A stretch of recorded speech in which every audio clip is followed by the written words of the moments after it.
Howdy, howdy. Let's get rowdy. I had to say it.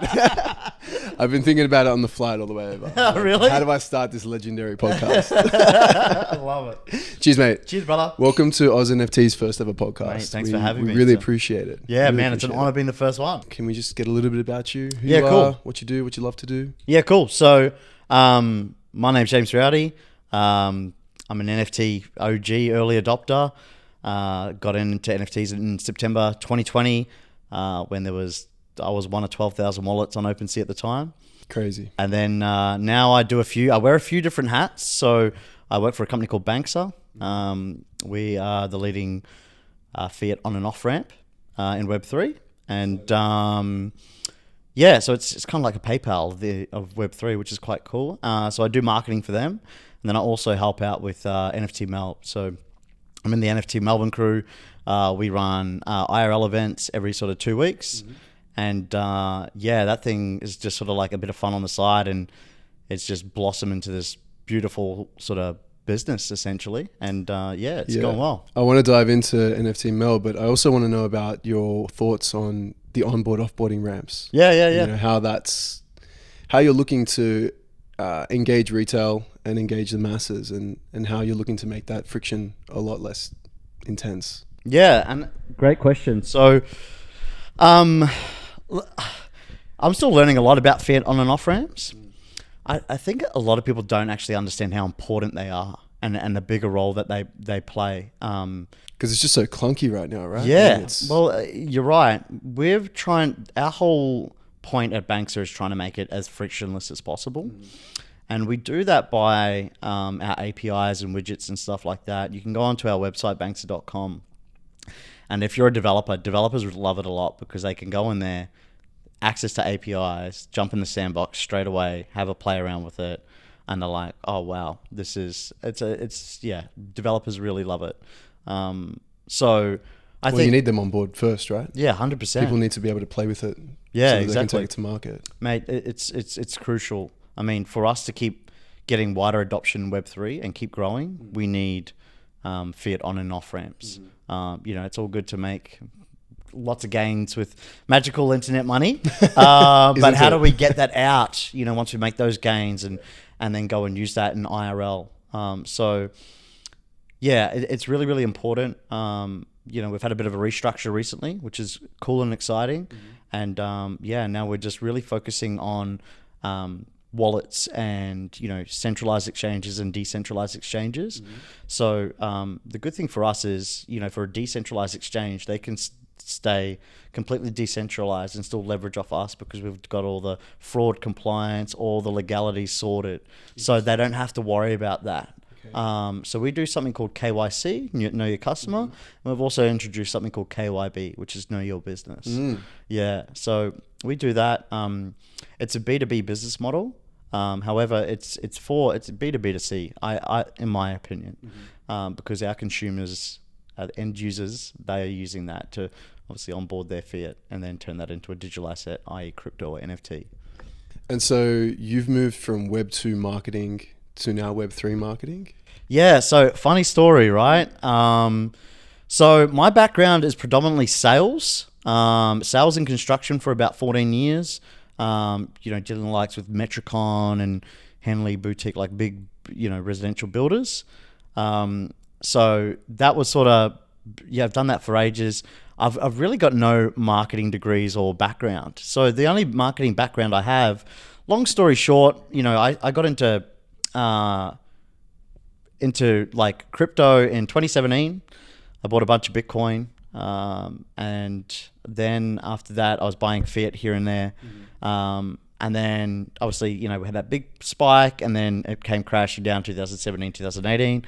Did you jump at the right time? No, I still hold them. I never sold because I was still understanding it, but I was always fascinated by it. Fast forward to 2020, COVID hit. I was working corporate construction and I was like, okay, cool. I need to, I don't know, I was looking around at, everyone in my company and they're all the older guys are all the corporate ladder. And I was like, they're all old, stressed out. They don't spend any time with their family. They work long hours, and it's very political and just really negative and toxic environment. I didn't want to do that. And I found some kid on YouTube who's doing drop shipping, e-commerce. And I was like, oh, look, I can do that too. So well, the ego was, whatever he can do, I can do better. Because I'm great at sales. I'm not going to lie. I'm very, very good at sales. And so I started that. I started a store with a mate. Didn't do too well. Started another one. Started to get some traction. Another one. Started to get some more traction. Another one. Okay, bingo. And I was like, hey, I'm making more money. Then my current job, I quit my corporate construction job. Moved to Bali during a pandemic. Amazing. Went over there in 2020, September. And got over there. And then I remember just meeting these, like, Bali's a hub for digital nomads, YouTubers, entrepreneurs and stuff like that. Whereabouts were you exactly? In Canggu. Canggu, yeah. Yeah, so I was living there, and I've been to Bali multiple times, and so it's like a second home for me. And I met these guys over there, and they're like, yo, Rowdy NFTs. Now, this was the early days where, Clubhouse, you need an invite from someone to get into there. I remember that. Yeah, man. Is Clubhouse still around? It's still around. It is. Look, Twitter Spaces killed it. I remember Twitter went to them with the acquisition, a couple of billions of dollars. They were like, nah, we're going to stick with it. And they shot themselves in the foot, Scary. But yeah, I remember back then, and then I jumped on OpenSea, and it was, like I said, one of the first 12,000 wallets on there, and it was wild, wild west back then.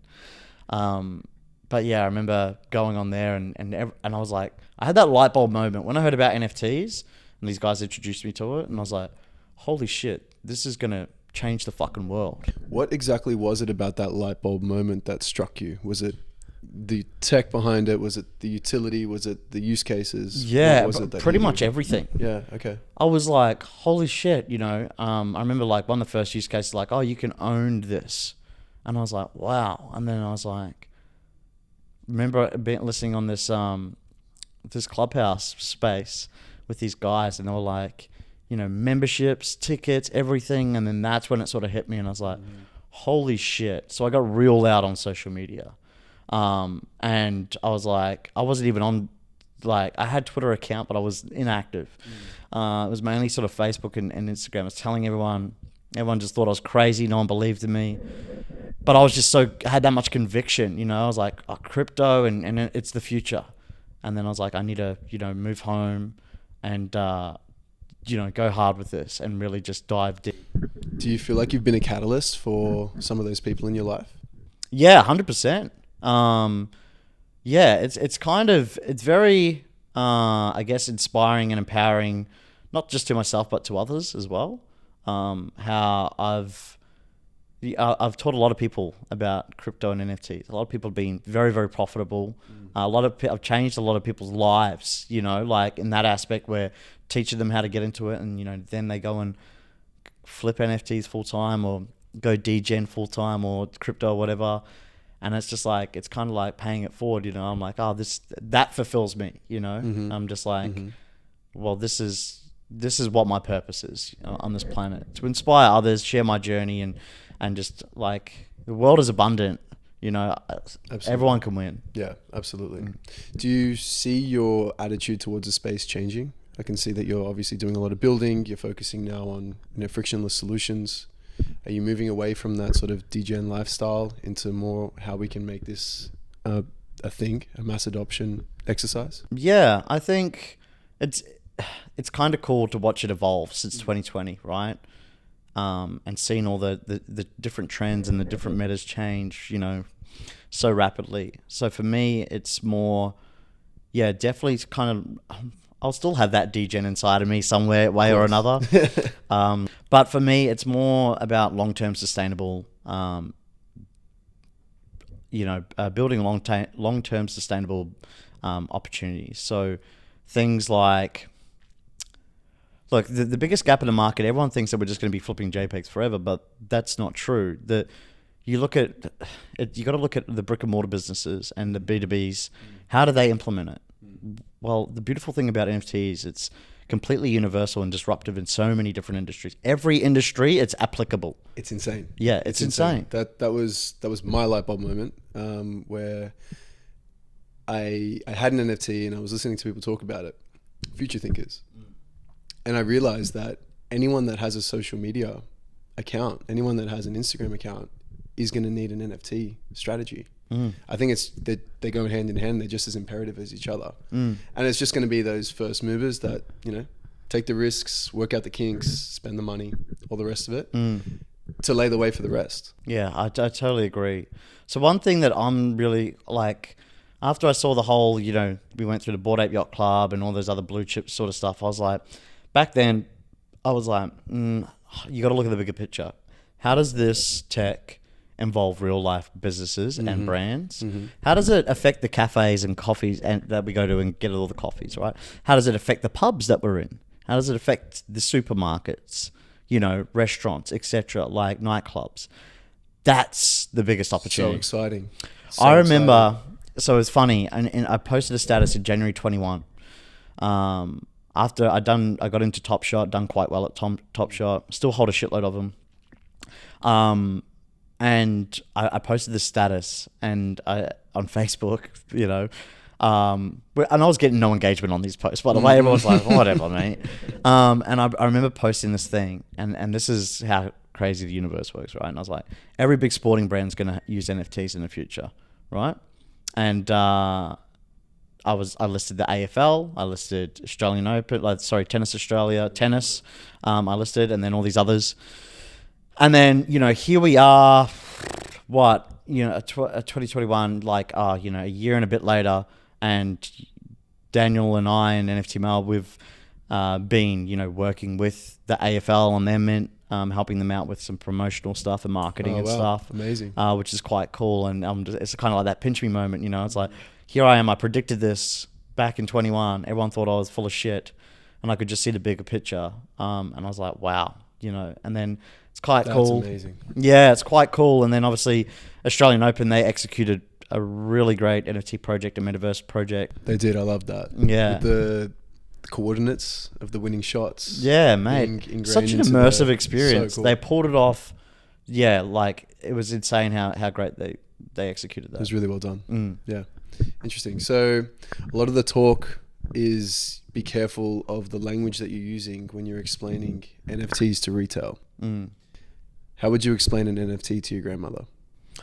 That's a great question. So I would say to my grandmother, that china cabinet that you've got with all your fucking china plates that you never touch? Her spoons. Yeah, that's it. Her old spoons. Go, cool. You own that, right? That means something of value to you. And then you go to Antiques Roadshow and other people think that's something of value. So you get that, but in a digital version, right? You'll never be able to break it again, but you still get to keep that, And I would say that's the best way. But probably an easier way is it's a contract. An NFT is a contract, right? It's an agreement, like a mortgage, like anything, any sort of contract, but it's just written in code on a blockchain. All right, it's a digital ledger, and that's essentially what it is. Provenance, right? Yeah, exactly. So I would say to answer that question, probably the China thing for grandma, but for everyone else, I would say just think of a contract. All it is, you can put whatever you want in that contract. Some contracts pay you dividends, some provide other forms of utility, access to certain things, whatever it may be. It's all it is a contract. Okay, interesting. I mean, it's just where everyone's spending their time, right? And why would you spend your time somewhere and not be able to own the things that you're developing and growing and purchasing? Yeah. Was it Vitalik that was playing on World of Warcraft? Yeah, he was big on World of Warcraft. Yeah. And he's based a lot of this, Ethereum stuff around that, And I get it, a lot of boomers and the older people that just don't understand it. But from my perspective, being a 90s kid, I get it. The younger generation, the millennials, the Gen Zs, everything like that, I'm so bullish on them. And what they're doing in this world. It's amazing. I want to ask you about what types of NFTs you're particularly interested in at the moment. What do you see having a lot of growth right now? What do you see having a lot of frictions being sort of solved? And what's practical for retail to start to look at? Yeah, great question. So I consolidated, it would have been about 2 or 3 months ago now. So I played my biggest play ever in the peak of the other side with the land drop. Okay. And then I sort of looked at things because I was looking at it from the perspective, the Discord's very overwhelming. Every time I'd go in there, there'd be thousands of notifications. I'm like, it was dictating my emotions, how I felt and stuff like that, and I didn't like that. So, I consolidated a lot. I was like, okay, focus on long-term, Rowdy. So I got rid of a lot of, shitty projects. Still got a bunch of useless JPEGs, as we all do in a wallet. Yeah, it is. It's learning, little war medals as I see them. But yeah, so I'm only focusing on blue chip ones. So one's, Mutant Ape Yacht Club, Bored Ape Yacht Club, Doodles, Moonbirds. The Doodles universe, is just mind-blowing. Yeah. And it's so cool to see how an entertainment brand is really being created from this PFP that everyone was just looking at going, it looks cute, but what else does it do? And it's so interesting to see, because these are the entertainment brands of tomorrow. Absolutely. What's happening here, the Bored Ape Yacht Clubs, the Doodles, the Moonbird, these are the Disneys. These are the Marvels, the Nickelodeon, and stuff like that. I get it, Marvel, Nickelodeon, yes, Web 2, done well. They are coming into Web 3. We're having chats with Nickelodeon at the moment about and Paramount Pictures and these other big brands, right? How do we get in? How can we work together? They'll come in, they'll do well, but these are Web 3 companies, like I just said. Those are the ones they're the new Disneys and stuff like that, the new era. I just don't see a Web 2 company coming in and overturning them, because these are the organic, they started from the ground up and they've blossomed into these beautiful, amazing brands, right? It's really interesting that you've got these big household names coming to experts and agencies such as yourselves. And I think that it's really imperative that happens. Did you see Chris Brown's recent drop? Yeah. He released 10,000 NFTs and sold 200 and something. Yeah, that's right. And then there was and Kevin Hart, right? He I think they both have about 140 something million followers each. And Kevin Hart, had a flop as well. What do you think's going on there? So I think that there's a few things going on there. One is I'm seeing a big shift where consumers are a lot smarter. Everyone in the space, we're very, very smart and intelligent, because we've been in the trenches. We've had the rug pulls, the scams. We've all been, robbed one way or another. Hardened. Yeah, exactly. And it's community driven. We're always on Twitter or Discord talking with one another. What do you think about this? Everyone's got an opinion and everyone respects each other's opinion. And that's the difference. You can't just, a lot of these Web 2 agencies that are coming across, these marketing agencies especially, that are coming across going, oh, yep, cool, we know how to market. Web 3 marketing is completely different. Isn't it? I've had this conversation with multiple people, but they go, no, it's not. And I'm like, yes, it is. You can't just fucking piss money up the wall and run Facebook and Instagram and TikTok ads for NFT projects anymore. We're too smarter consumers. The consumer's a team, right? Well, exactly. But the other thing is, the other side of it is their target audience, they probably don't even fucking know what an NFT is. That they want the people who are like, oh, we want to invest in Chris Brown and Kevin Hart, but they don't know how to buy an NFT and stuff like that. And you think about it, it's quite a... There's a lot of clicks involved and a lot of steps to actually get an NFT. Signing up for a MetaMask wallet, writing down your seed phrase. Okay, cool. Now you need to get your fiat currency. So go and open an account with an exchange. Cool. KYC. Then after that, okay, cool. Send your fiat to buy crypto. Cool. Once you got that, send that over to your wallet. You're gonna have to pay a fee for that. Okay, cool. And then once it's there, okay, now What's go over gas fee? Your gas fee, and then go over to OpenSea. Then try and buy an NFT. Then another gas. You're like, fuck, what the fuck is going on? It's very overwhelming for newbies, right? And that's how new it is. People just go, oh, that's the standard. No, it will become more frictionless as we evolve. And so you're on the forefront of that. Yeah, absolutely. Yeah. We're actually bringing out a new product, which has just been launched. It's called NFT to Checkout. Wow. So we will work with NFT projects, NFT marketplaces, and you can essentially go and buy an NFT using local payment methods. So Google Pay, Apple Pay, your credit card, debit card, very easy, frictionless. And that's going to be the big thing for adoption, mass adoption, right? Because you've got to really dumb it down for people. How many conversations have we had with people and they go on, you're like, oh, you want to get them into it, and they just go, I just don't get it. Or, it's just too hard. Understandably. And the amount of scams that are going on as well is Exactly. crazy. So I love that we're in a bit of a dip at the moment. Yeah, I think it really clears everything out, and this is the most exciting time to get in. it's mad. I've been around since 2017. I've seen it go up and down.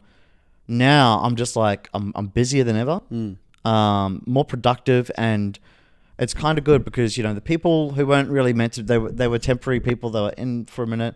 Now you've really got some cool, hardcore visionaries, people with purpose, builders that just have that much conviction in themselves and others about where this is going, where it's heading, and where we're going as individuals and as a collective and growing together.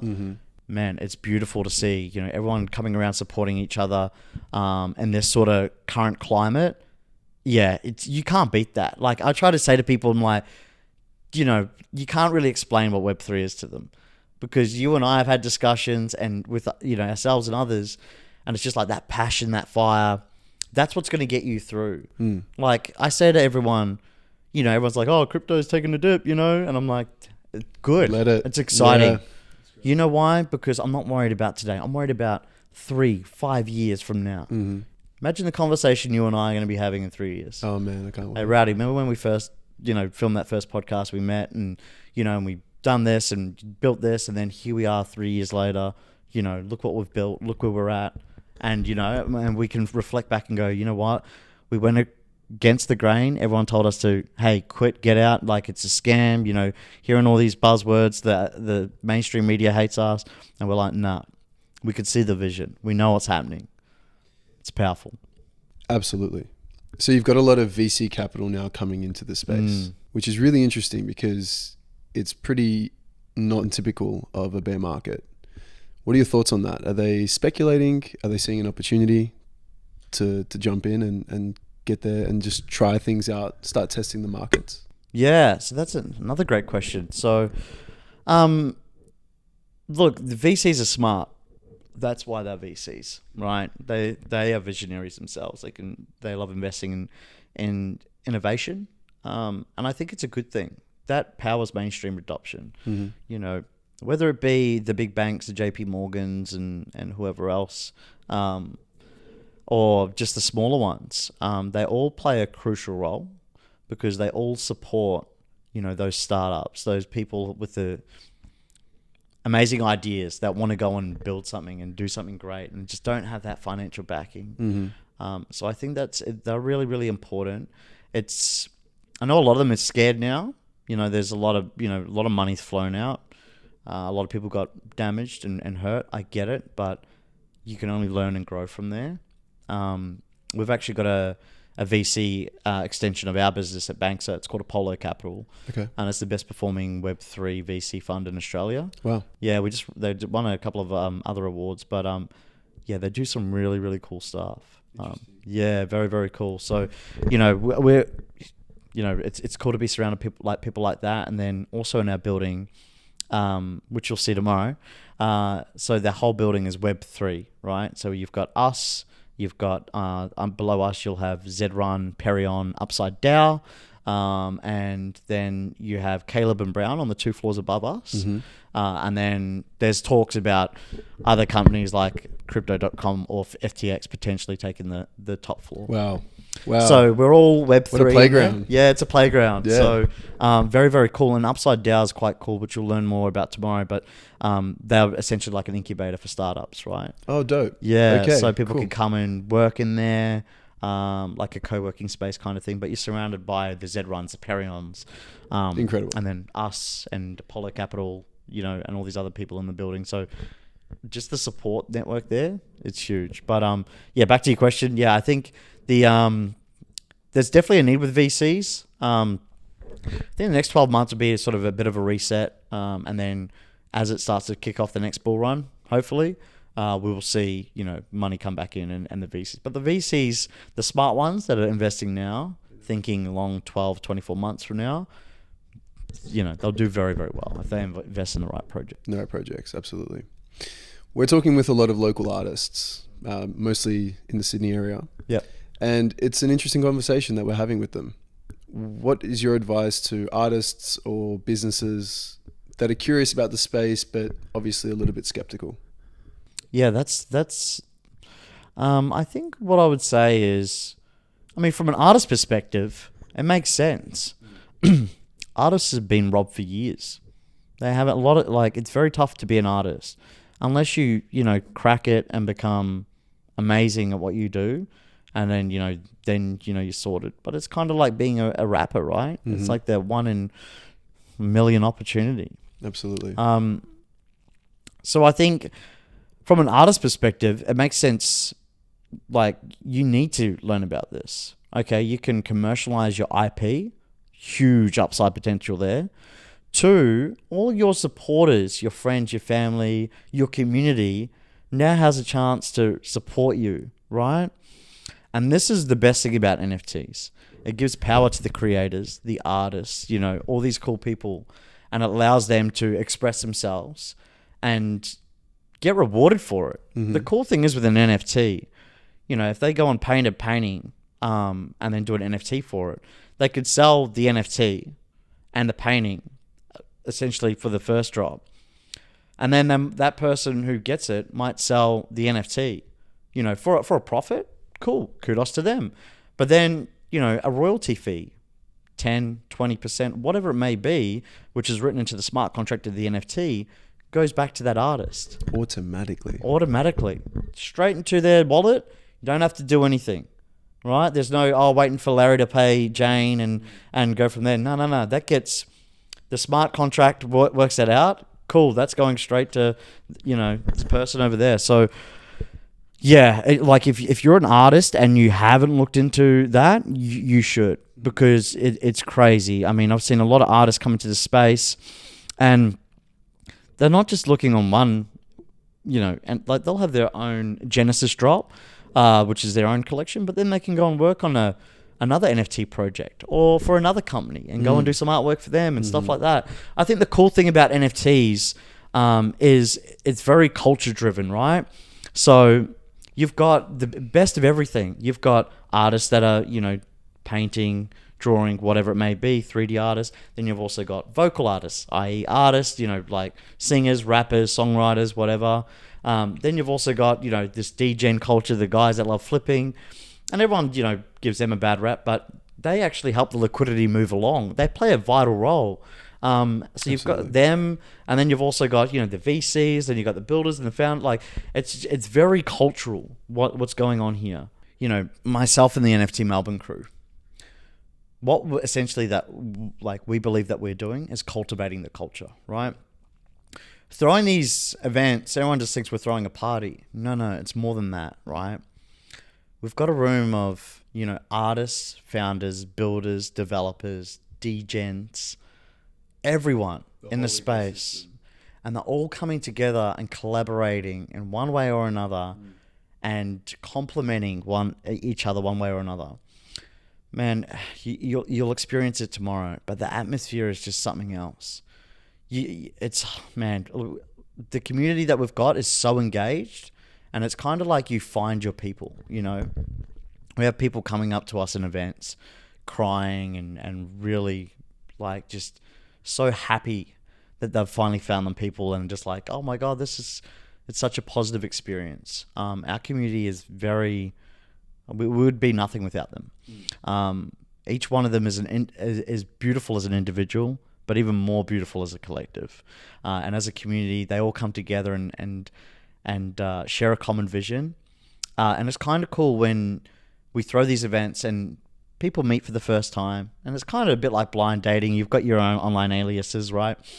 But they come together, and then you go, the next sort of couple of events later, they come together, right? And they're like, oh, we're best mates. We've been hanging out. We're doing this, or we've started a project together. Oh, we're building this. We're doing this. And I'm you like, get to facilitate all of it. Dude, and I'm just like, man, it fills me up with so much love and joy. And I'm just like, holy shit, like, this is what it's all about, like, that's what we see ourselves as. We're cultivating the culture, right? And we're helping it grow and farm along, and we're being that bridge essentially for the community to engage with, brands and, VCs, and everyone else who's building in the space, and then they can come together. Because us as humans, we thrive off social interaction, and we're so like any opportunity we get now, especially with the COVID stuff that we're going through, we love it, you know. So it's like, oh, you know, you want to catch up with friends? Okay, cool. You know, as you can see, we're a lot more active now. People are traveling everywhere. People are going out a lot more, stuff like that.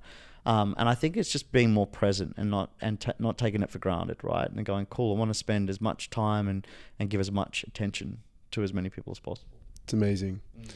So leading from that, you know, bringing people together and having everyone, all these different sort of people with different personalities and different skill sets, how do NFTs enable collaboration?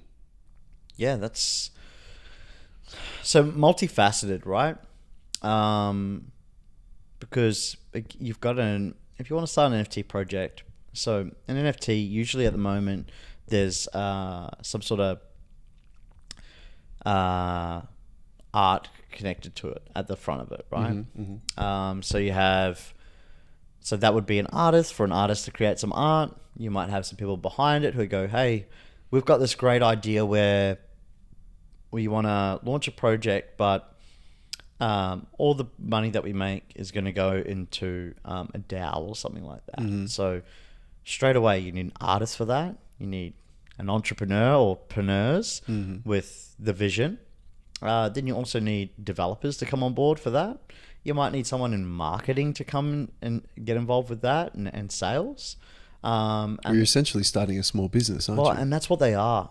NFT projects are businesses. And I think that's why we've seen so many pools, so many poorly executed projects, especially early on, because I don't think people understood quite what they were getting themselves into. Yeah, exactly right. And, you know, now the market's grown up and evolved and become more focused, going, okay, cool, well, they realize that they are businesses.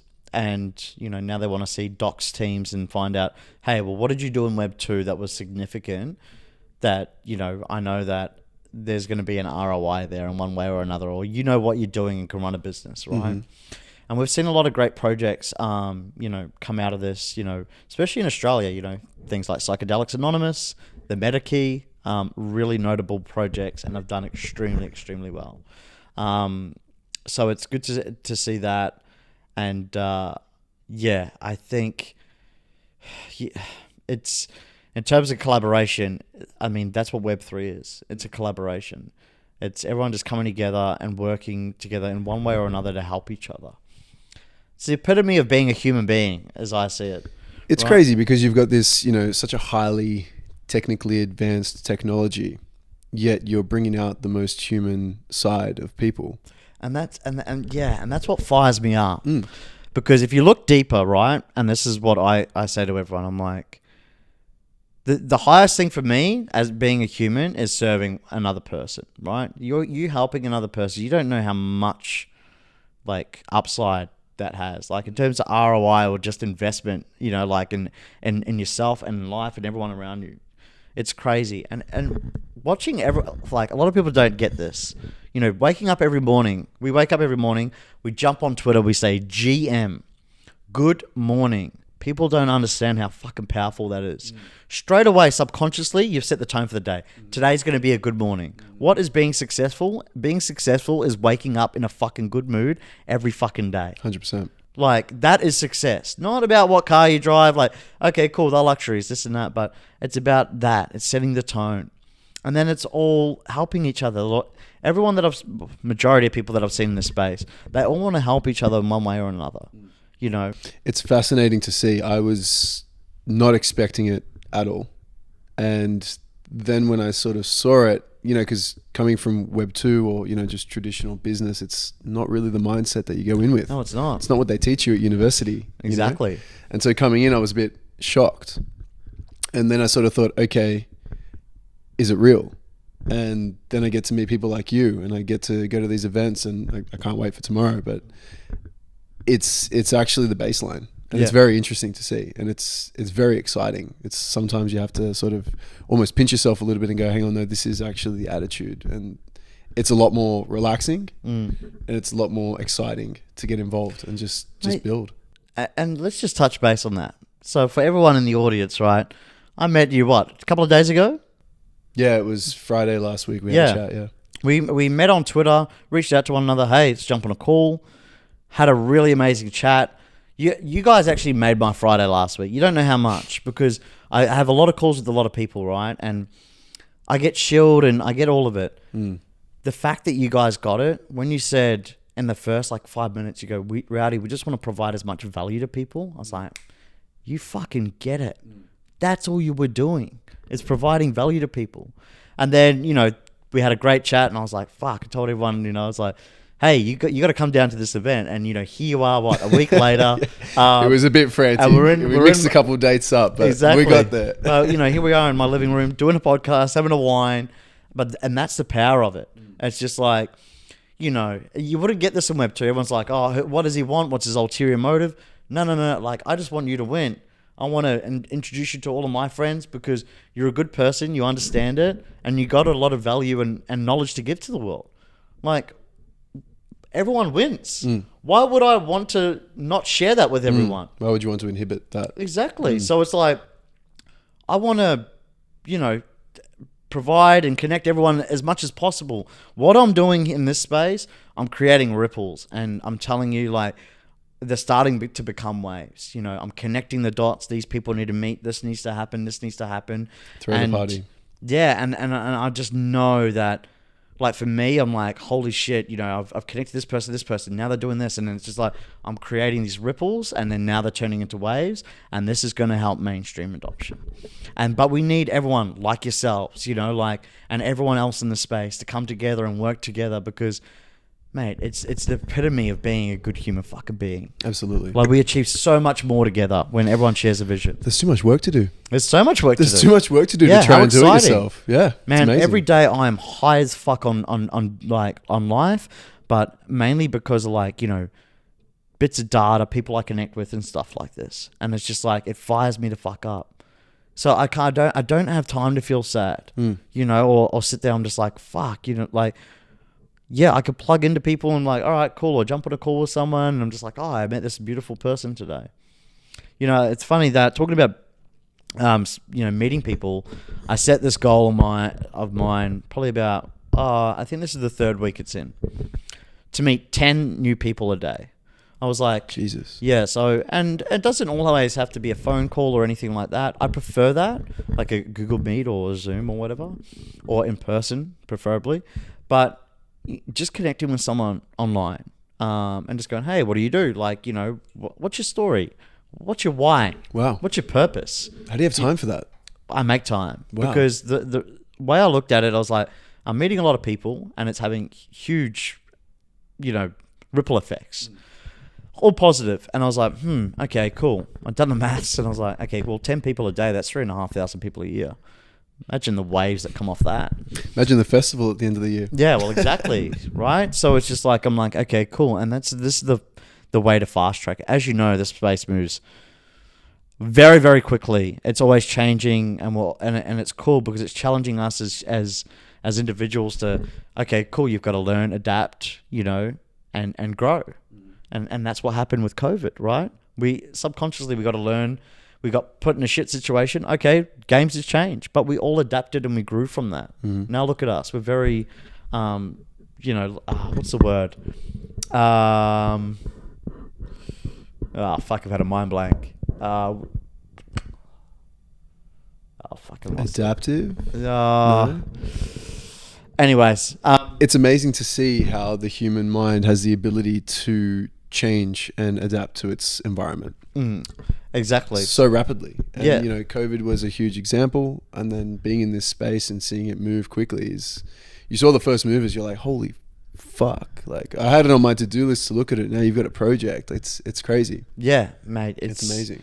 It's amazing. Resilient is the word. Resilient. We've become so resilient as individuals. And I think if you've become resilient, if you made it this far in life, like, congratulations. It's amazing. You've become so resilient. Everything that life's thrown at you, you've overcome it in one way or another. And everyone should be really, really proud of that. I love it. Speaking about your goals and your time, do you mind diving in a little bit to your daily and sort of your mindset and sort of how you optimize your time and energy? Yeah, absolutely. So I wake up at 4 o'clock every morning.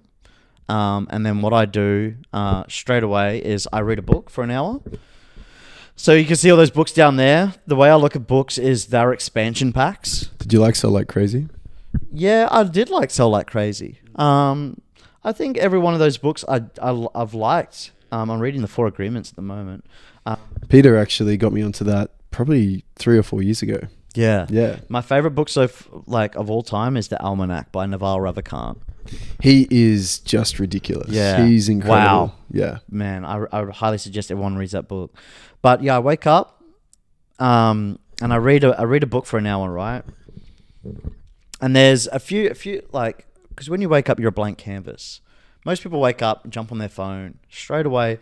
I've never heard that before, but it makes complete and utter sense. When you wake up, you're a blank canvas. You're probably the most impressionable that you're going to be throughout the day. Yeah, exactly. And you're the freshest. Wow. Exactly. That's cool. And you, yeah, it's a blank canvas. So whatever you feed your mind into, it's going to dictate the whole day. You know, win the day, win the morning, win the war is the way I look at it. And you're at war with yourself every fucking day. So what I do is I wake up at 4 o'clock. I read for an hour. I don't even touch my phone. Right. And again, you know, back to what I was saying, a lot of people wake up and they look at their phone and they read it and they go, oh fuck, you know, they'll go on Instagram, then Twitter, then Facebook, then TikTok, etc. And then they've wasted an hour or something like that, and they're entertaining their monkey mind and their brain. So straight away they're distracted from their goals, from their purpose in life. Me, I read those books, I'm like, And then after that, I go sit in that chair and I look out and then I meditate. I do a guided meditation for usually, depending how I feel, but usually about 30 to 40 minutes. That's solid. Yeah. Have you been doing that for a while? Did that take Yeah, some practice? quite a while. And it's just like, because I calm myself down and then I'm like, all right, cool. In that, I do manifestation and visualization and then, I do some journaling. And then about 6 o'clock, straight into the gym, do that for like 45 minutes, then come back up here, then have breakfast and and I'm just have a cold shower, 5-minute cold shower every morning. And do you jump into the cold shower? Yeah, it doesn't. Yeah, that's gnarly. You just keep it to the right. You just keep it to the right, bro. It's, you know what it is. It's like it teaches discipline, especially in cold fucking Melbourne days. You get brain freeze. It sucks. It's horrible. But I've got a mirror in my shower and I scream positive affirmations at myself every morning. Yeah, I'm that guy. But you know what? It's programming. It sounds like a party. It is. It's a fucking party, And I scream at myself and I'm like, I'm beautiful. I'm driven. I'm loved. I'm on my purpose. I'm winning. I'm great. Like I tell myself all these amazing things. Can I dig a touch deeper and ask perhaps where that drive to constantly self-improve and to love yourself came from? Yeah. So I went through quite a big change in 2020. And the way I look at it now, it's like I'm building a fucking legacy here. Like, I don't want to be that guy when I die and there's only 20 or 30 people at my funeral going, oh yeah, like he loved Netflix, he loved a beer, he loved, to go out and party and this and that. No, I want people to... My funeral, there's going to be tens of thousands of people affected in a good way. And they're going to go, Rowdy inspired me to do this. Rowdy made me a better person because of this.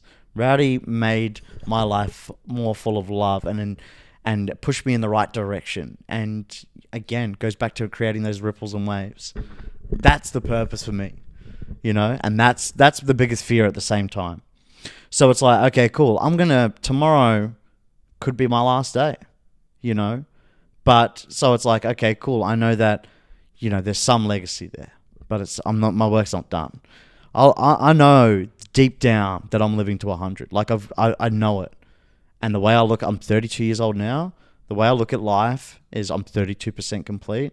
Everyone goes to me, oh, you're 30. It's all downhill from here. Like, fuck no. It's been uphill. It's been a massive uphill. My 17, 18 to 30 was pretty much a fucking party. And hey, I loved it. I had the time of my life. Because I don't give a fuck, because I'm like, oh, look, it's done in the past. I had a great time. I'm not going to deny that. Now I'm in the building phase. I'm like, cool, that's done. Got that out of my system. Let's fucking build. Let's grow. And I try and get myself better every fucking day. And I'm just like, I've got so much conviction into myself, and I'm so proud and got so much.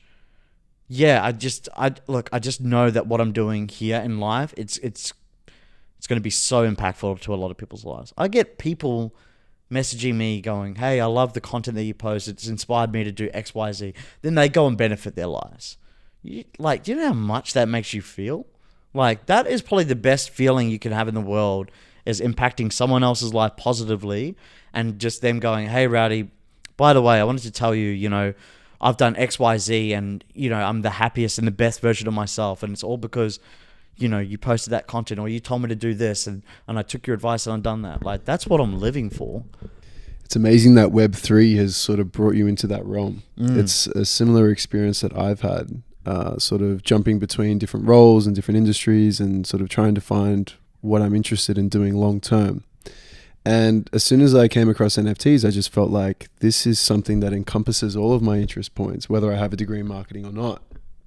But it's encapsulating. I can't exactly put my finger on what it is, but there's something about it, whether it be the community or the vast utility and possibilities for it, how nascent it is. I'm not exactly sure what it is, but there's something about it that really captures me, and I love the space, and I love building in it, and it's motivating in itself. You know, one way I try to break it down all the time because it's so front of mind for me. And the way I look at it is, I feel like it's like all the good people in the world who have gone through traumatic shit one way or another, and we all have as individuals.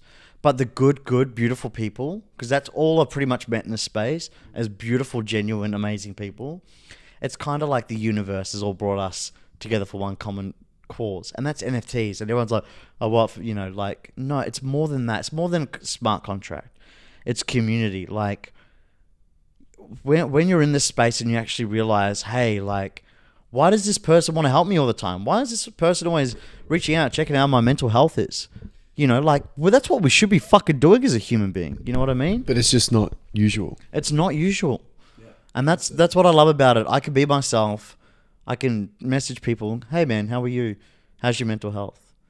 Oh, fuck, Rowdy. You know, like, fuck, I did, you know, and then they go, oh, I'm doing well, or like, I'm struggling with this. I'm like, that's cool. How can I help you? Like, fuck. You know, like, if I can help them, like, it's my job done, you know, like. Why do you think it's taken Web3 to make people become more caring or human or considerate? Yeah, well, that's a great question. I think because as we've evolved as humans, you know, capitalism, egos, wars, and stuff like that, we've learnt from the past. All a war is an agreement between one person and another. And then they infect the rest of the population with their ideals and make people hate each other. How sad is that? The war that's going on with Russia and Ukraine, it's because one person doesn't like the other. And then they impose those ideals into others. It's horrible. Us as humans, if you dig deep down to the core, all we want to do is love each other and want everyone to win and be happy. You know, the people that don't, like, it goes back to that saying, hurt people, right? Healed people, healed people. So it's just like, everyone wants to be loved. Everyone wants to be in a relationship that's loving and caring. They want to have those friends that love them and going to check up on them. Like, I don't care where you are in your life, you want that deep down. You might be angry and you might go out and do bad things and stuff like that. You'll just go through a phase, you know, but, you know, deep down, that's what we're here to do. And I think now that Web3's come along, we've become a bit more aware on what's going on in the world. Hey, why are we watching TV every day and letting that dictate how we feel? It's kind of weird, right? I mean, I don't know if you remember, but back in the day, Who Dares Wins, the TV show, they used to go around and used to push people outside their comfort zone and ask them to do some amazing things. People at home would be like, oh, that was amazing. That guy, you know, afraid of heights, jumped out of a plane. Oh my God, you know, and that might have inspired other people to do the same thing. Now we turn on the TV, it's going, oh my God, this person's hurt this person, or this person's done something bad. And we're too scared to fucking leave the house. How fucking twisted is that? We let that dictate our emotions. And I think a lot of us have caught onto that and we're going, hey, like, I mean, I don't know about you, but for me, I don't watch any news or TV or anything like that. The cool thing is now you're in control of what you feed yourself. The diet. It's not just about what you eat. It's about what you consume. Absolutely. Right?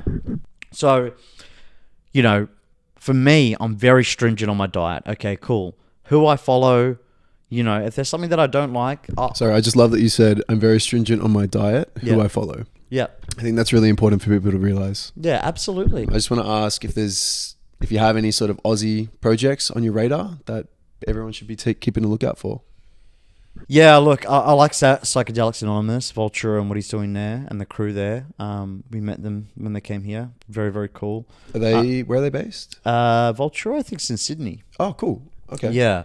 I think he's based there, but teams all over.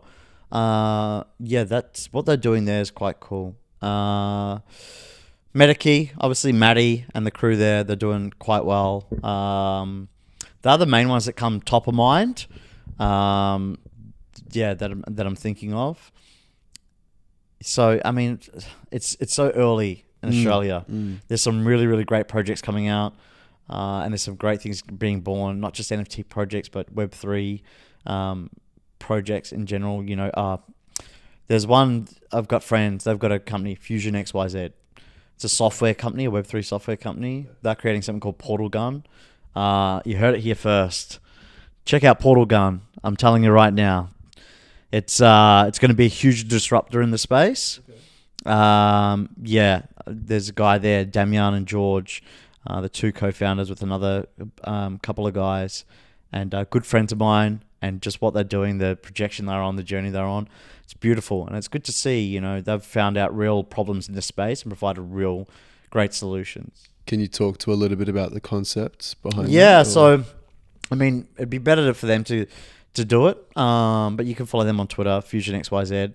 But essentially, they're bringing out different products. So the one that I'm really bullish on, and they've got multiple up their sleeve, there's one called Portal Gun. Okay. And the UI on it is insane. Okay. So think of like a Discord cross NFT marketplace where people can go onto these projects. If you're an NFT, if you have an NFT project, you can manage your community in there. You can set tasks for people to do. There's voting systems. There's everything you can think of. Wow. It's just in the one spot. And it's so much easier to read. You know, Discord, it's quite overwhelming if you're new. You're telling me. And then you get, you know, it's just like, what the fuck's going on then? There's bots and stuff like that. These guys have simplified it. Okay. Yeah, I'm really bullish on that. I really think there's so much space to disrupt Discord. Oh, 100%. Top down. Biggest fucking... Yeah. I mean, everyone thinks, a lot of people just take it for granted, like, hey, these are the tools we got. No, we'll improve on them. Yeah. And that's what Damian and George have done. Amazing. Yeah, so those sort of, I guess, three would be the ones I'm bullish on. For anyone that wants to follow me on Twitter, jamesrowdy.eth. You can follow me on Instagram, jamesrowdy.eth. ETH, that is, for all the Web2 people. And also TikTok, jamesrowdy.eth.